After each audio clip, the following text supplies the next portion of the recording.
Dalam Tuhan Yesus Kristus kami berdoa. Amin. Amin.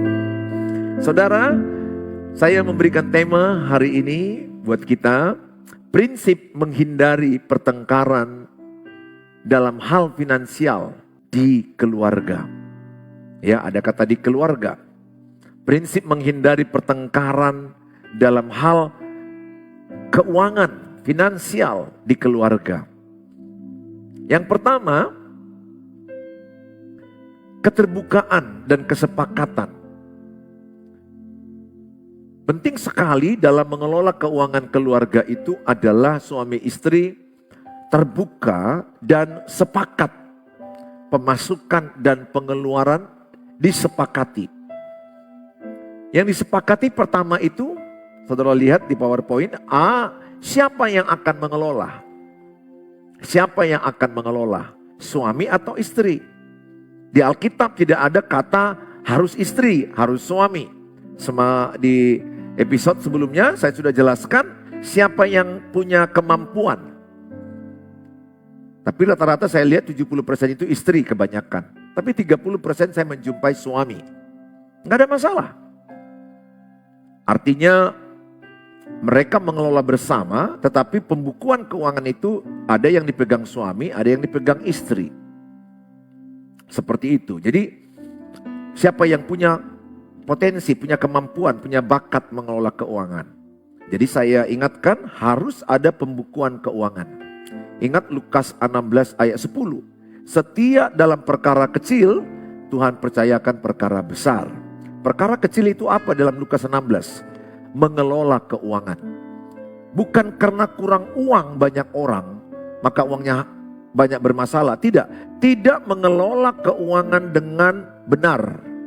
Itu yang menyebabkan banyak orang mengalami kehancuran dalam keuangan. Masalah keuangan ini 70% dalam rumah tangga. Sehingga penting kita punya kemampuan, punya kepintaran, kecakapan mengelola keuangan. Sedini mungkin. Kalau bisa anak gadismu, anak mudamu, sejak mereka masih muda, bahkan sejak anak-anak sudah diajarkan bagaimana mengelola keuangan mandiri. Mungkin anak-anak uang jajan. Tetapi setelah dia bekerja masih muda, dia mengelola uang masuk dan uang keluar. Dia tahu mana yang rutinitas, mana yang non-rutin. Dia harus bisa membuat pembukuan sederhana. Tidak harus serumit seseorang, tetapi harus ada pembukuan. Karena kalau tidak ada pembukuan keuangan, dipastikan keuangannya kacau. Kalau kacau keuangan dalam rumah tangga, maka melibatkan uang susu anak bermasalah, uang sekolah anak bermasalah, uang listrik bermasalah, uang sewa rumah bermasalah, dan bisa berujung pertengkaran yang berakhir dengan perceraian. Tidak sedikit rumah tangga itu cekcok gara-gara uang, dan uang. Kenapa? Karena tidak ada kesepakatan, tidak mengelola keuangan yang baik. Ingat, setiap perkara kecil, setiap mengelola keuangan yang dititipkan Tuhan. Sebenarnya itu bukan uang kita, tapi uang yang dititipkan Tuhan lewat hasil usaha pekerjaan kita. Kelolalah dengan baik. Sebagian engkau nikmati, sebagian lagi bisa engkau pakai memultiplikasi keuanganmu. Maksudnya adalah berusaha, bekerja. Dengan menyimpan uang deposito aja kita sudah dapat uang, bunga uang dari bank. Jadi uang itu bisa bekerja. Ada orang bangun kos-kosan. Oleh karena itu saya mengajak sama saudara punya kesepakatan siapa yang akan mengelola. Suami atau istri. Kesepakatan suami istri. Dan kedua adalah berapa jumlah uang yang boleh digunakan tanpa bertanya. Jadi saya dengan istri itu jujur pernah bermasalah, tidak sepakat dalam mengelola keuangan. Sehingga saya kadang-kadang bisa main belakang ngasih uang kepada orang lain. Saya salah, saya mengaku itu. Dan sekarang sudah bertobat, sekarang sudah berubah. Kami sudah punya kesepakatan di mana uang itu yang pemasukan yang secara keseluruhan itu dikelola istri. Kemudian saya diberikan uang yang bebas untuk saya kelola. Contoh, saya bisa memberi uang ke mama saya, nggak perlu bertanya lagi karena uang itu sudah dialokasikan sebagian kecil. Dan demikian juga dia untuk ke salon udah diberikan sama dia untuk dia hal bisa pakai, untuk temannya kadang-kadang ada acara menikah itu udah kesepakatan untuk hal-hal yang ada uang saku istri, ada uang saku suami. Jadi ketika saya diberikan ada uang yang bisa saya bebas menggunakan tanpa bertanya lagi. Jadi ketika saya ada makan dengan para pendeta, saya nggak perlu tanya lagi istri, boleh nggak aku bayar pendeta ini? Enggak. Saya sudah punya uang saku yang saya bisa pakai. Tentu terbatas jumlahnya. C, bagaimana aturan dalam membantu keluarga besar buat kesepakatan. Saya lebih baik sebenarnya istri itu membantu mertuanya. Istri itu maksudnya memberikan uang kepada mertuanya. Istrinya memberikan kepada mertuanya, suami memberikan ke mertuanya. Jadi jangan nanti suami memberikan kepada ayah ibunya, istri memberikan kepada ayah ibunya. Itu akan jadi masalah. Jadi orang bilang main tangan belakang, martangan pudi. Jadi dia main belakang menolong ayah ibunya, adik-adiknya, pasti persoalan. Pasti. Itu tinggal nunggu waktu, pasti berantem. Pasti meledak. Itu tinggal bom yang akan ketahuan, bom langsung meledak. Karena selama ini sudah menolong main belakang-belakang. Jadi sebagusnya istri yang hasil kesepakatan suami istri yang memberi ke mertua. Demikian juga suami kepada mertuanya. Sehingga itu akan membangun hubungan yang jauh lebih baik. Yang paling penting adalah kesepakatannya apa. Aturannya bagaimana untuk membantu keluarga. Karena tidak benar juga uang itu semuanya dikasih membantu ayah ibu. Bagaimana anak-anakmu, bagaimana rumah tanggamu, bagaimana kecukupanmu juga. Harus pikirkan dulu rumah tanggamu juga.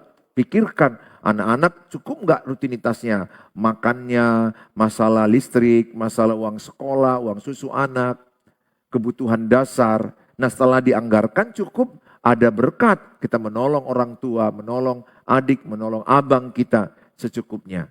Dalam menolong ini pun seringkali jadi persoalan. Kadang kita kasih sekian, mereka nggak puas. Kita kasih sekian, mereka tidak puas. Ya sudahlah, semampumu engkau menolong. Tidak mungkinlah anakmu tidak minum susu. Tidak mungkinlah anakmu juga tidak bayar uang sekolah. Nggak mungkin kau ambil uang rutinitas rumah tangga diberikan ke adik atau ke abang atau ke ayah ibu. Saudara harus mulai membuat prioritas utamanya adalah keluargamu dulu. Di sini saya menjumpai banyak perkelahian, percekcokan rumah tangga. Tidak habis-habisnya seputar masalah keuangan. Tidak mudah, jujur ini perlu doa, perlu kesabaran, perlu komunikasi yang baik-baik, perlu kesepakatan yang sungguh-sungguh. Kalau ini dilakukan, ini sangat menolong rumah tangga sehat dalam finansial, dalam keuangan. D, tentukan nilai pengeluaran yang prioritas. Berapakah nilai yang kalian sepakati untuk dikeluarkan sesuai dengan prioritasnya. Itu perlu ada komunikasi yang baik, ya. Nah, suami istri boleh aja ada rekening yang berbeda. Saya punya ATM, saya punya rekening yang berbeda, istri juga punya mobile banking masing-masing, ya tidak ada masalah sepanjang saling tahu. Jadi istri saya tahu ATM saya PIN-nya dan istri saya tahu menggunakan mobile banking saya. Demikian saya kepada istri saya, sehingga tidak penting tidak boleh saling menutupi. Karena ada suami menutupi PIN-nya kepada istri. Ada istri menutupi PIN-nya kepada suami. Dan ini menimbulkan ketidakpercayaan dan akibatnya menjadi persoalan. Nah saudara, prinsip menghindari pertengkaran dalam hal keuangan. Yang kedua, membuat budget. Buatlah budget, pencatatan sesuai skala prioritas. Prioritas yang pertama, ada itu yang dikatakan penting dan tetap. Nah kalau kami di gereja Bethel Indonesia menanamkan ke jemaat, mengajarkan ke jemaat bagaimana setia mengembalikan persepuluhan. Malayaki 3 ayat 9 sampai 10. Nah ini pro kontra.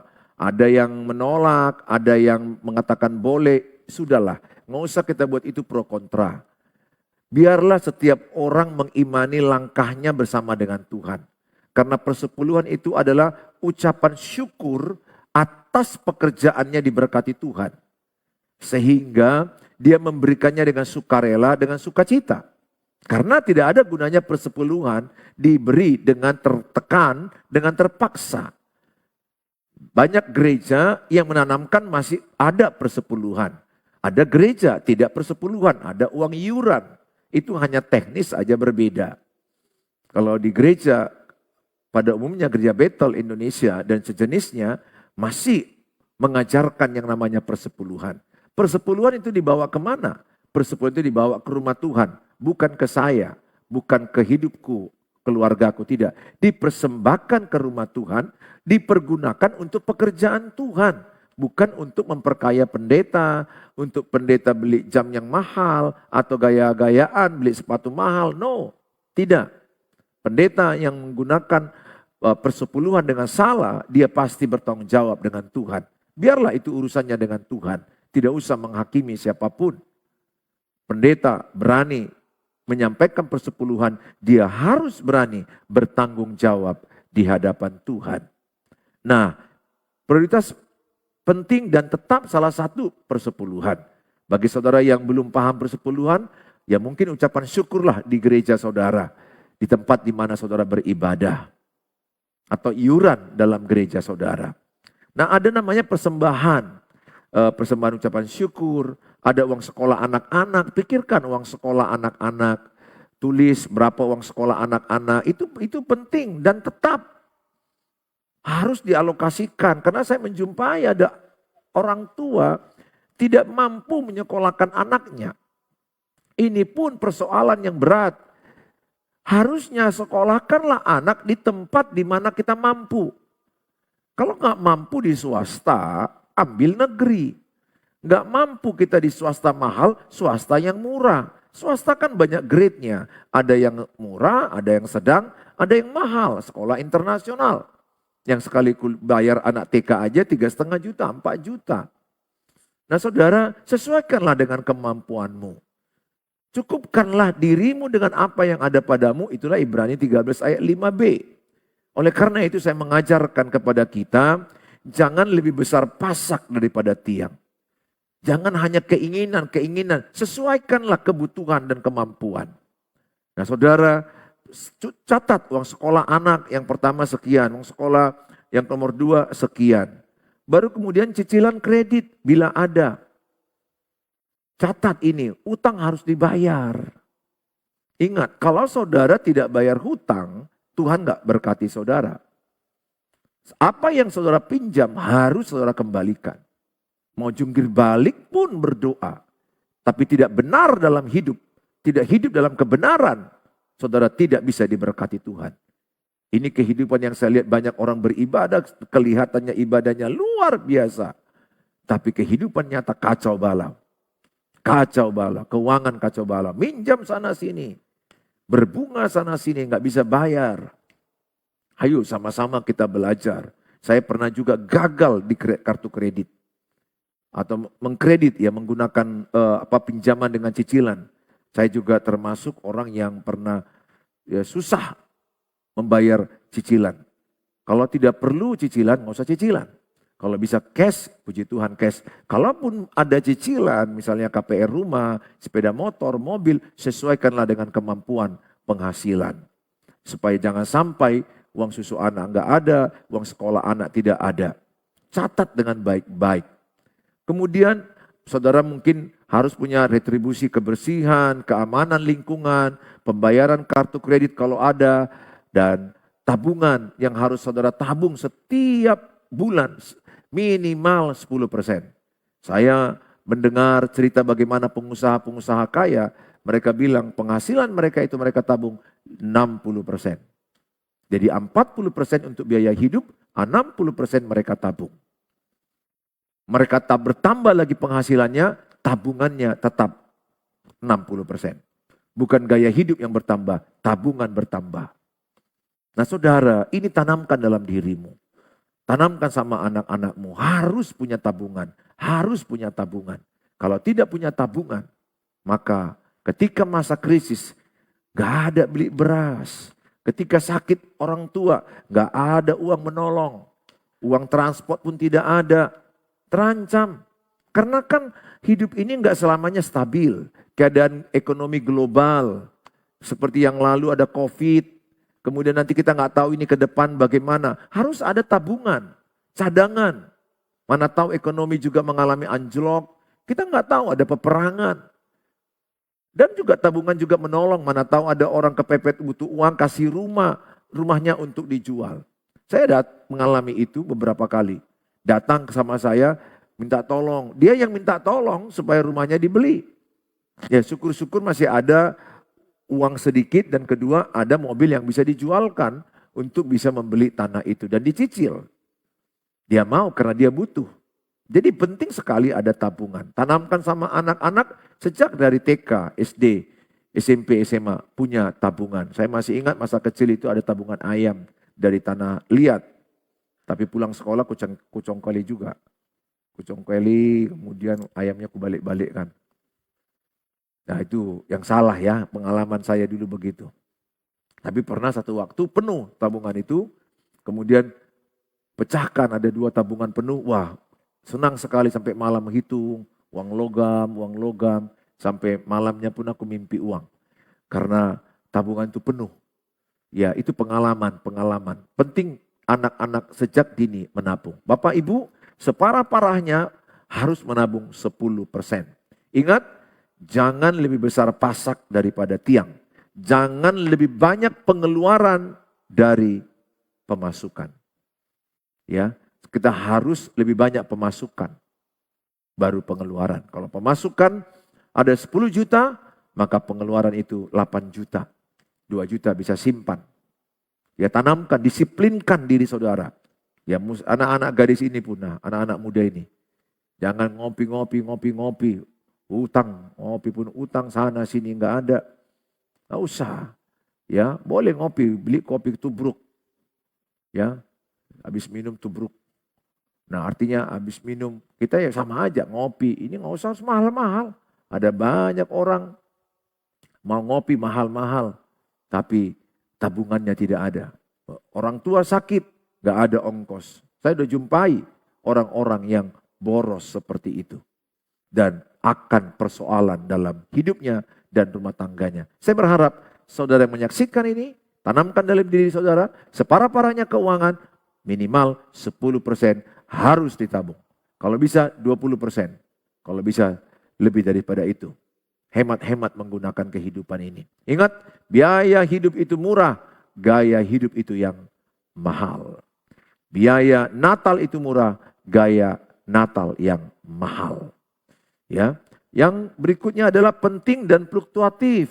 Ada juga budget itu biaya makan harian, itu kan termasuk susu untuk anak, biaya abonemen listrik, air, telepon, biaya perawatan kendaraan, biaya rekreasi dengan pasangan atau keluarga. Ingat ya, penting rekreasi, penting.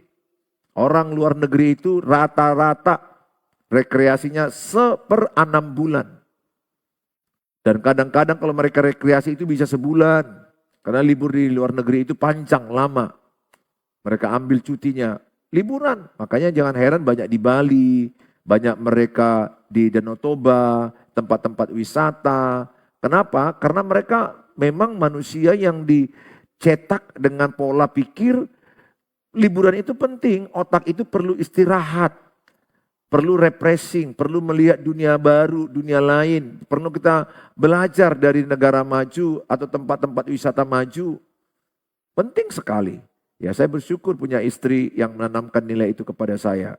Kalau saya sih kurang tertarik awalnya, tetapi saya ikut dengan istri sekalian 6 bulan itu jalan keluar kota. Ya ini mau ke Bali, kadang ada berkat bisa keluar negeri. Enggak karena harus keluar negeri, dekat-dekat juga boleh. Yang penting ada waktu rekreasi keluarga itu membangun hubungan, membangun bonding yang kuat, kebersamaan. Ya, bisa menyampaikan curahan isi hati, lagi makan, lagi di tepi pantai.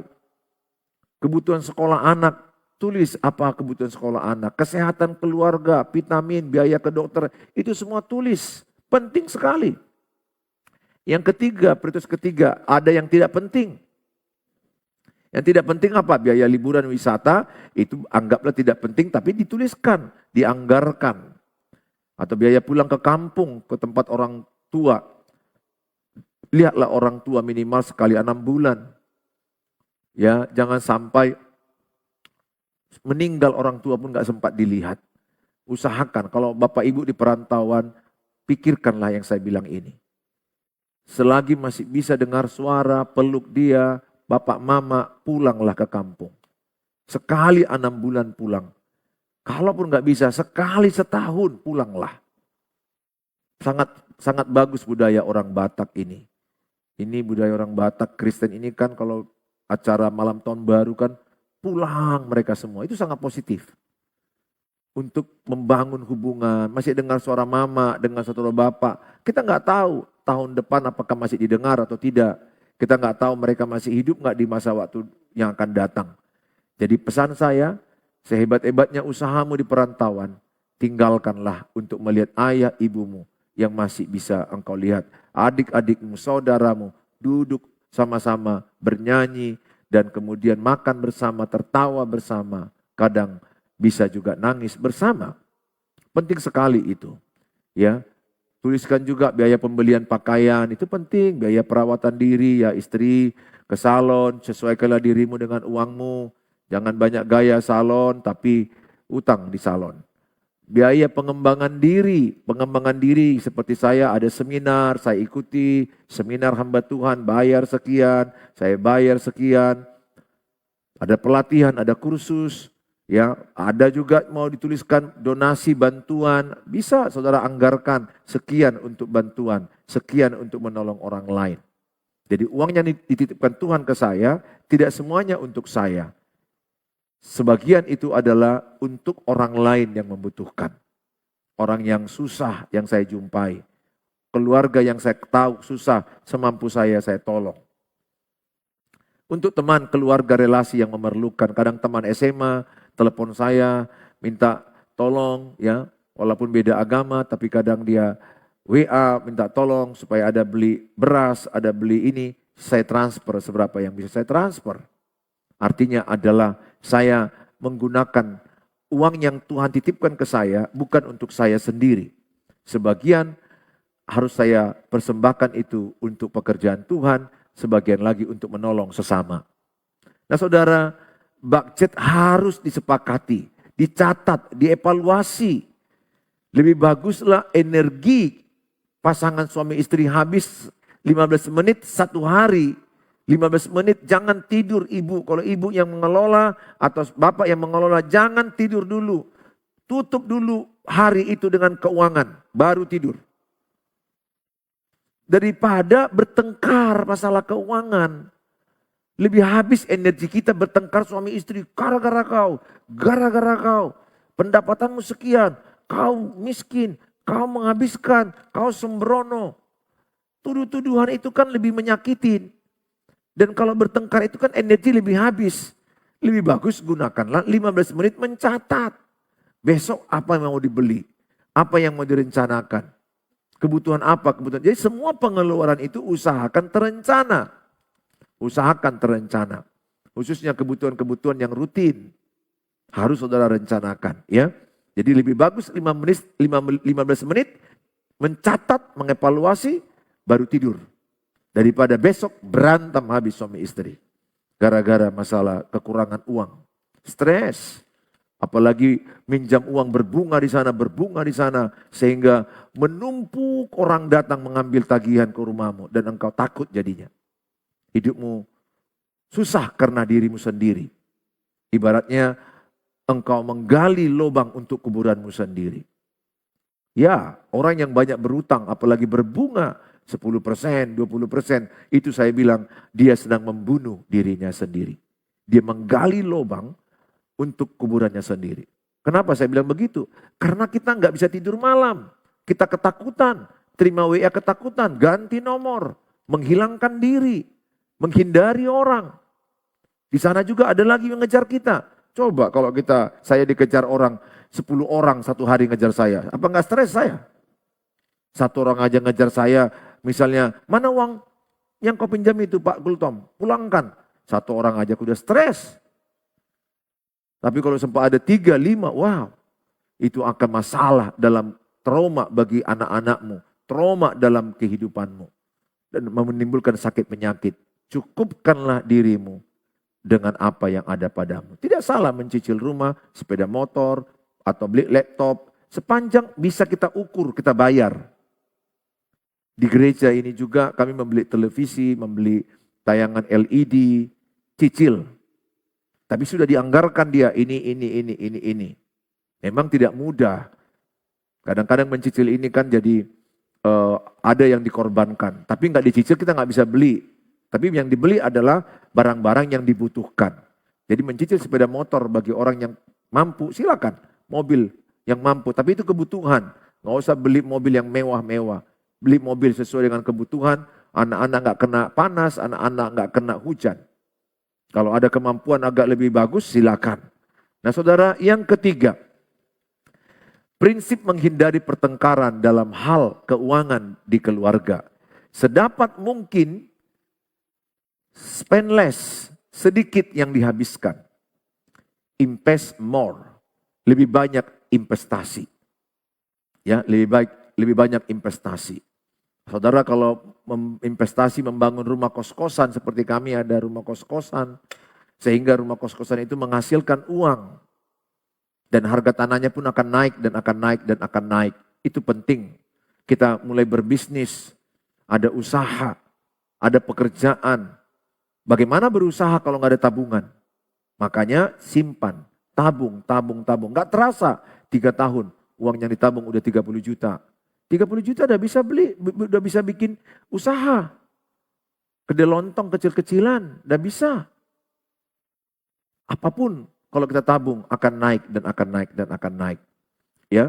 Nah, saudara, tetap hemat dan menabung lebih walau saat mendapatkan pemasukan tambahan.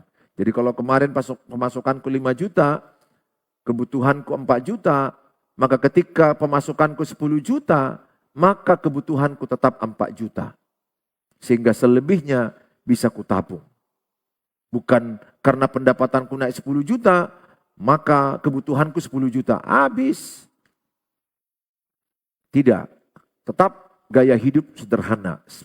Spend less, invest more. Ya, miliki gaya hidup low profile, but high profit. Low profile, ya gayamu sederhana, tapi income pendapatanmu meningkat, meninggi. Jangan mati demi gaya. Prinsip benih dan roti. Jadi kalau kita ada buah mangga, maka ada daging mangganya, itu kita makan. Bijinya itu ditanam. Sehingga dia menghasilkan mangga lebih banyak. Maka ketika ada uang saya dapatkan 10 juta sebulan, maka saya bisa pakai 4 juta, 5 juta untuk kebutuhan hidup keluarga, 5 juta bisa saya gunakan untuk menghasilkan uang yang lain dengan cara berusaha. Bisa usaha online, bisa usaha menanam invest kepada pengusaha yang bisa berbagi hasil kepada kita. Nah saudara, yang keempat, biasakan belanja tunai atau pakai kartu debit ATM. Jadi hindari tindakan konsumtif dan terjerumus dalam berbagai promo diskon. Hati-hati ibu-ibu. Ya, bapak-bapak juga. Diskon 50% plus 20% lagi. Atau buy one get one. Hati-hati. Ya, cashback, ada cashbacknya. Hati-hati. Itu pancingan-pancingan yang mematikan. Oh, cicilan 0%, nggak ada bunga. Cicilan 0%. Hati-hati. Hati-hati promo-promo begini. Kalau barang yang tidak dibutuhkan, jangan ambil. Kalaupun bisa cash, tunai itu jauh lebih bagus. Tapi kalau memang harus mencicil, karena itu kebutuhan, katakanlah itu laptop anak, butuh laptop anak. Tapi kita lihat ada cicilan 0%, disiplinlah dalam mencicil itu. Ya, ini saya sampaikan sebagai warning, hati-hati. Ya, jangan sampai kita dililit oleh banyak cicilan. Cara bijak menggunakan kartu kredit. Gunakan kartu yang limitnya terkecil. Ya, hati-hati dengan kartu yang limitnya sangat besar. Disiplin sampai lunas seluruh tagihan kartu kredit. Menyadari bahwa kartu kredit hanya pengganti uang tunai, bukan penghasilan tambahan. Jadi kartu kredit itu sebenarnya adalah pengganti. Dan ingat itu hutang. Tapi tidak hutang kalau sudah ada uangnya disiapkan di rumah. Sehingga ketika di mall digesek, sebenarnya uangnya sudah ada. Yang parahnya, dia gesek beli tas 3 juta, uangnya nggak ada, utang dia 3 juta. Ini banyak kejadian, gesek lagi beli sepatu, gesek lagi makan. Maka lama-lama hidungnya pun tergesek. Digesek kartu kredit itulah hidungnya. Hancur. Jangan ya, saya sudah pernah gagal di kartu kredit. Sekarang saya punya kartu kredit dan kami sangat hati-hati dalam menggunakan kartu kredit. Dan sangat belajar dari kegagalan yang lalu. Ya. Nah saudara, yang kelima, prinsip menghindari pertengkaran dalam hal keuangan. Bertahan untuk tidak berhutang. Nah, ini penting sekali bagi kita. Bertahan untuk tidak berhutang. Selesaikan jika memiliki hutang. Kalau memiliki hutang pun itu harus engkau selesaikan. Jangan hutang yang satu belum selesai, masuk hutang kedua, masuk hutang ketiga, masuk hutang keempat. Hati-hati. Ya, tahapan penyelesaian konflik akibat hutang. Kalau saudara punya hutang, saya punya hutang, kemudian ada persoalan karena tidak mampu, maka solusinya apa? Saya diskusikan dengan yang punya uang. Kalau ke bank saya nggak mampu, saya pernah ke bank masa COVID nggak mampu. Setahun saya minta undur ke bank. Waktu itu usaha semua drop. Bank juga memberikan kelonggaran di tahun 2020 di mana semua usaha drop. Ya kita datang diskusi. Bank memberikan kelonggaran setahun tidak bayar, diundur waktunya ke belakang. Jadi setahun itu kami tidak bayar. Karena keadaan ekonomi global. Kemudian kalau saya punya utang dengan seseorang, saya diskusi. Jangan hindari, jangan ganti WA, larilah, nggak jawablah, tutup pintulah. Hidupmu pasti dikejar-kejar. Dikejar orang, dikejar setan. Dikejar ketakutan, hadapi. Berapa utang saya Pak? Maaf Pak, saya belum mampu bayar semua. Bisa nggak kucicil 10% setiap bulan? Atau apapun itu bermohon, diskusikan baik-baik, sepakati. Kalau memang harus dibayar 10% per bulan, cicil, lunas. Hitungan waktu lunas. Dan jangan berhutang lagi. Ingat ya, orang yang suka berhutang itu menjadi budaya dalam hidupnya. Maksudnya begini, dia gelisah kayaknya kalau nggak berhutang. Jadi gaya hidupnya gitu, berhutang ke sana, berhutang ke sini, waduh. Kalau saya berkali-kali jumpa suami mengeluh ke saya, Pak Pendeta doakan istriku, berhutang sana, berhutang ke sini istriku. Aku yang disuruh dia bayar. Ada istri yang model begitu. Jadi seperti penyakit, gangguan jiwa. Berhutang ke sana, berhutang ke sini, berhutang ke sana. Ya, sebaliknya ada juga suami yang suka berhutang sana, berhutang sini, berhutang sana. Saya tidak alergi kalau engkau berhutang karena usaha dan disiplin. Satu dulu gitu. Mana tahu gagal. Supaya belajar. Atau bukan berhutang lah, aku bilang meminjam. Meminjam dari bank. Beda berhutang ya. Meminjam dari bank. Meminjam untuk usaha. Ada namanya KUR. Ya. Bisa dipakai yang lebih murah bunganya 6%, 4% dari pemerintah, bank-bank pemerintah. Itu sangat menolong sekali. Gunakan.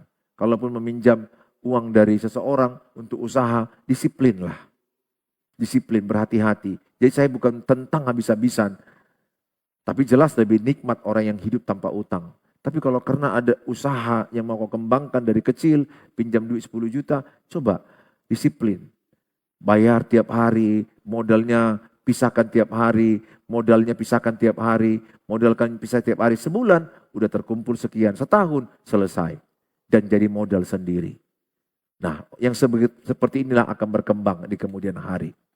Saudara, inilah yang saya sampaikan bagaimana memiliki keuangan yang sehat dalam berkeluarga. Tuhan Yesus memberkati saudara, jadilah saudara pelaku-pelaku firman Allah. Saya juga mau terus belajar memiliki keuangan yang sehat. Memiliki keuangan yang baik dalam rumah tangga, dalam pribadi, dan keuangan gereja ini juga kami terus belajar update diri. Bagaimana mencukupkan diri dengan kebutuhan. Yang mana kebutuhan gereja terus bertambah. Beli TV lah, beli AC lah, ini itulah banyak sekali. Pengeluaran harus terus saya update diri, belajar dan diskusi dengan tim yang ada. Kita sama-sama belajar. Tuhan Yesus memberkati saudara. Sampai ketemu di waktu yang akan datang. Shalom. Mari kita berdoa. Bapa di sorga, dalam nama Tuhan Yesus, setiap anak-anakmu yang sudah mendengarkan tayangan ini, biarlah mereka terhindar dari persoalan keuangan dalam keluarga. Biarlah mereka memiliki hikmat bijaksana, mau belajar tentang keuangan. Keuangan yang sehat dalam rumah tangga. Sehingga mereka suami istri sepakat, transparan. Mereka bisa saling melengkapi satu sama lain. Dan mereka belajar mencukupkan diri dengan apa yang ada. Dan mereka bisa membedakan mana kebutuhan, mana keinginan. Dan mereka mencatat pengeluaran yang rutin, non-rutin. Mereka mencatat pengeluaran dan pemasukan. Dan belajar menabung. Dan belajar mengembalikan persepuluhan.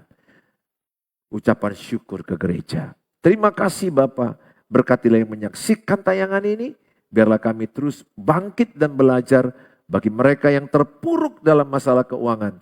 Mungkin mereka banyak pinjaman. Tolonglah mereka.